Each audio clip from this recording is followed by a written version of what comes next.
naman, mula naman po ito kay Josie Yamelo. Sabi niya, don't get me wrong ha, I'm an avid fan of Kim and Paolo. I love them both. But I think lumang balita na yung sa vlog nung sikat kasi yung New York thing, kailan pa yan? Yun yung sa nag-asap sa LA, sina Kim and Paolo talaga namang tanggap na tanggap sila ni LJ and love ni Aki si Kim. Dapat next time, yung fresh na balita naman, na balita ang gawin nila. Thank you and God bless. Maraming salamat po sa komento, Ginang Josilia Melo.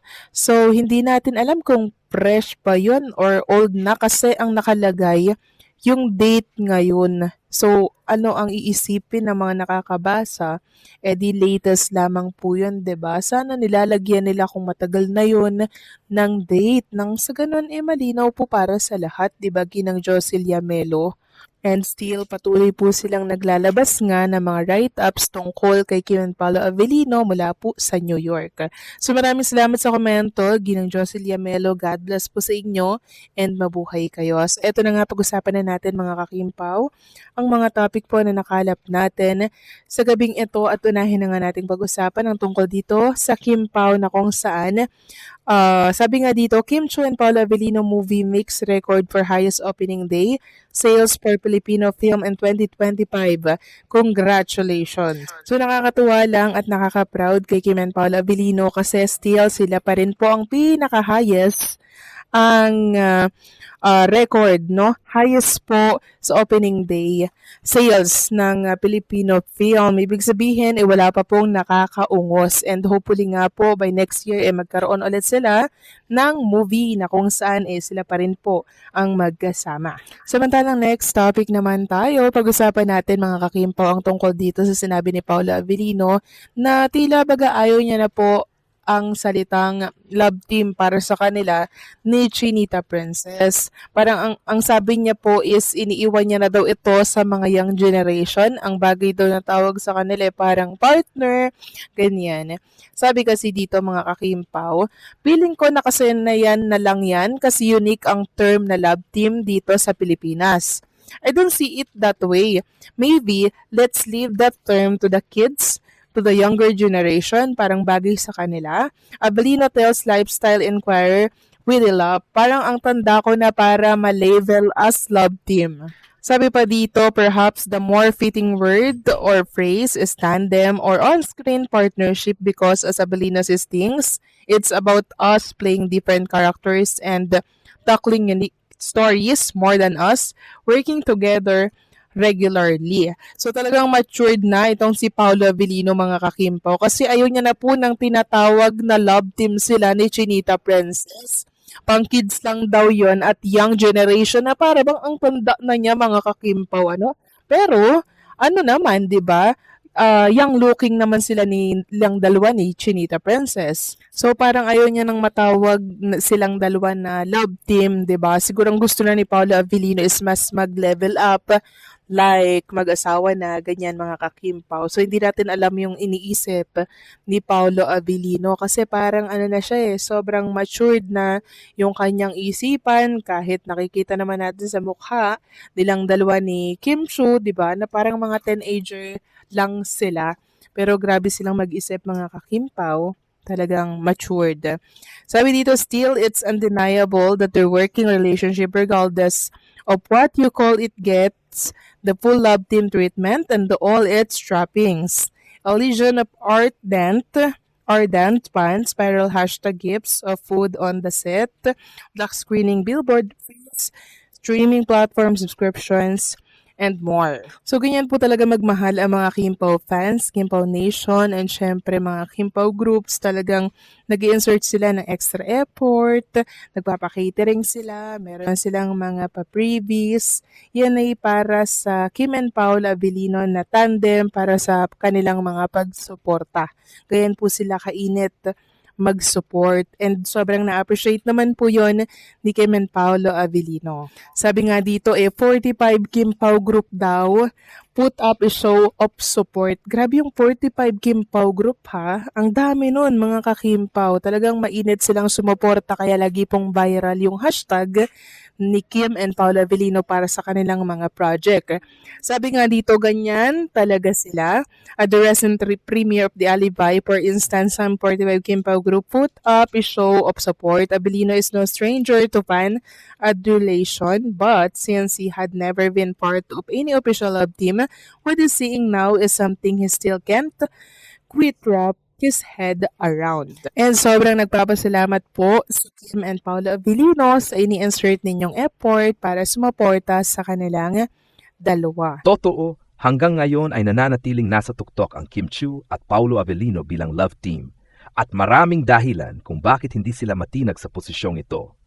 Una sa lahat, malakas ang chemistry nila, hindi pilit at ramdam ng mga manood. Sa bawat proyekto nila, lalo na sa The Alibi, kitang-kita ang lalim ng koneksyon nila bilang on-screen partners. Hindi lang ito basta kilig, may emosyon, tensyon at natural na palitan ng enerhiya na bihirang makita. Ito ang dahilan kung bakit maraming fans ang naapektuhan at talagang nai-invest sa kanilang kwento. Ikalawa, pareho silang dekalibreng artista. Si Kim ay matagal nang napatunayan ng husay sa drama at romance, habang si Paolo naman ay kilala sa lalim at intensity ng kanyang pag-arte. Kapag pinagsama mo ang dalawang veteranong aktor na parehong may sariling fanbase, nagiging mas solid at mas kapanipaniwala ang love team. Hindi lang sila umaasa sa popularidad, umaasa sila sa talento. Ikatlo, malaki ang papel ng fans. Ang Kim Pao fandom ay consistent, vocal at aktibo sa social media. Kahit may pananahimik o kakulangan sa updates minsan, hindi agad nawawala ang suporta. Sa halip, mas lalo pang umiingay ang usapan tungkol sa kanila. Ibig sabihin, may matibay na emotional connection ang fans sa love team na ito. Hindi lang dahil sa chismis, kundi dahil sa impact ng kanilang mga proyekto. Dagdag pa rito, marunong silang mag-set ng boundaries.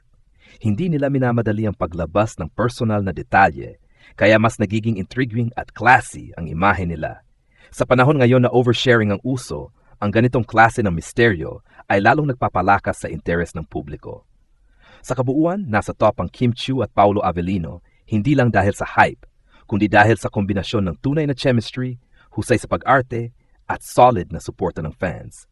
Hanggat patuloy silang nagbigay ng kalidad na proyekto at hindi nawawala ang respeto nila sa isa't isa at sa kanilang audience, malaki ang sansang manatili pa silang #1 love team sa mahabang panahon. Ang masasabi ko sa balitang ito ay karapat-dapat lamang na manatiling nasa tuktok sina Kim Chiu at Paolo Avellino bilang love team. Makita kasi na hindi lang ito basta gawa ng hype o ingay sa social media. May pundasyon ang pagiging top nila mula sa natural na chemistry, husay sa pag-arte, hanggang sa emosyon na naipaparamdam nila sa mga manood. Sa bawat eksena, ramdam ang lalim at hindi pilit ang koneksyon, kaya madaling makarelit ang audience. Isa rin itong patunay na pinapahalagahan ng publiko ang kalidad. Hindi kailangan ng sobrang kontrobersya o pabuyang pahayag para manatiling relevant.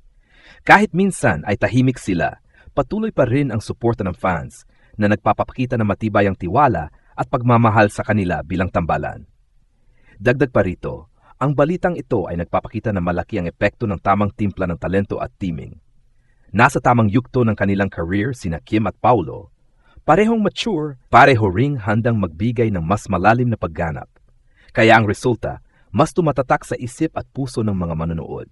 Sa kabuuan, ang balitang ito ay positibo at inspirasyon, hindi lang para sa fans kundi pati sa industriya. Pinapatunayan nito na kung may respeto sa trabaho, dedikasyon sa sining at tunay na koneksyon sa audience, mananatili ka talaga sa tuktok. Ang katotohanan hanggang ngayon ay Kim Chiu at Paolo Avellino pa rin ang nasa top na love team, ay isang malinaw na patunay kung gaano kalakas ang epekto nila sa publiko. Sa panahon na mabilis magbago ang uso at madaling mapalitan ang mga tambalan, bihira ang love team na kayang manatiling relevant at pinag-uusapan sa mahabang panahon. Ang Kim Pao ay hindi lang nakasabay sa agos, sila mismo nagdidikta ng takbo ng usapan. Isa sa pinakamalaking dahilan nito ay ang tunay at hindi pilit na chemistry. Hindi ito yung tipong kailangan pang ipaliwanag o ipilit sa manonood. Sa bawat tinginan, linya at eksena, ramdam ang koneksyon. Ito ang klase ng tambalan na kahit tahimik lang, may sinasabi na. Kaya maraming fans ang naapektuhan, napapaiyak at napapangiti dahil may emosyonal na bigat ang kanilang pagsasama sa screen. Bukod pa rito, pareho silang may matibay na kredibilidad bilang mga artista. Si Kim Chiu ay matagal ng minahal ng masa dahil sa kanyang relatability at husay sa drama, habang si Paulo Avellino naman ay kilala sa lalim at intensity ng kanyang pagganap. Kapag pinagsama ang dalawang aktor na may ganitong antas ng profesionalismo, ang resulta ay isang love team na hindi lang pangkilig kundi pang matagalan. Mahalaga ring banggitin ang malaking papel ng fans. Ang Kim Pao fandom ay hindi lang basta maingay, matatag at loyal. Kahit may mga panahong tahimik o walang malinaw na update, hindi agad nawawala ang suporta. Sa halip, mas lalo pang umiigting ang diskusyon, patunay na may malalim na emotional investment ang mga tagahanga sa tambalang ito. Dagdag pa rito, ang pananahimik at pagiging maingat ni Kim at Paulo sa pagbabahagi ng personal na detalye ay nagbibigay ng dignidad at misteryo sa kanilang imahe. Hindi sila basta nagpapadala sa pressure ng publiko, kaya mas tumitibay ang respeto sa kanila bilang individual at bilang tambalan. Sa isang industriyang puno ng intriga, ang ganitong klase ng disiplina ay lalong pinahalagahan. Sa kabuuan, ang balitang ito ay hindi nakapagtata kundi inaasahan na. Ang pagiging top love team ni Kim Chiu at Paulo Avellino ay bunga ng tamang timpla ng talento, tamang proyekto at tunay na koneksyon sa audience. Hanggat patuloy nilang pinapahalagahan ang kanilang craft at ang suportang ibinibigay ng fans, mananatili silang nasa tuktok at mahirap palitan. Hindi lang ngayon, kundi pati sa mga susunod pang panahon. Dagdag pa sa balitang ito, mahalagang tingnan ang mas malawak na epekto ng pagiging top love team ni Kim Chiu at Paulo Avellino. Hindi lang sa fans kundi pati sa buong industriya ng showbiz. Una, nagiging pamantayan sila ng quality love team. Ipinapakita ng Kim Pao na hindi sapat ang magandang itsura o viral moments lang. Kailangan ng lalim sa pag-arte, respeto sa proyekto, at malinaw na direksyon sa kwento. Dahil dito, napipilitang magtaas ng antas ang mga susunod na tambalan, mas nagiging mapili ang manonood, at mas hinahanap ang substansya kaysa puro kilig lang. Ikalawa, malaki ang naitutulong nila sa pagbuhay ng interes ng mga manood sa serye at pelikula. Dahil sa lakas ng tambalan nila, mas nagiging engaged ang audience, mas maraming diskusyon online, at mas tumataas ang anticipation sa bawat bagong proyekto. Ibig sabihin, hindi lang sila love team, sila ay content drivers, na kayang maghatak ng atensyon at interes. Ikatlo, makikita rin na nag-i-evolve ang suporta ng fans. Hindi na lang ito basta pag-asa na maging totoo ang love team sa totoong buhay, kundi respeto sa kung ano man ang piliin ni Kim at Paulo bilang mga individual. Ipinapakita nito ang maturity ng fandom at ang mas malusog na relasyon ng artista at tagahanga. Dagdag din na ang pananahimik nila ay nagiging estratehiya, hindi kahinaan. Sa halip na mawala sa usapan, mas lalo silang napag-uusapan. Ibig sabihin, matibay na ang brand nila bilang tambalan, kahit walang araw-araw na update, buhay na buhay pa rin ang interes ng publiko. Sa huli, ang balitang ito ay nagsisilbing paalala na ang tunay na tagumpay ng isang love team ay hindi nasusukat sa ingay lang, kundi sa tibay ng epekto nito sa puso ng manonood. At sa puntong ito, malinaw na malinaw kung bakit Kim Chiu at Paulo Avellino pa rin ang nananatiling nasa tuktok.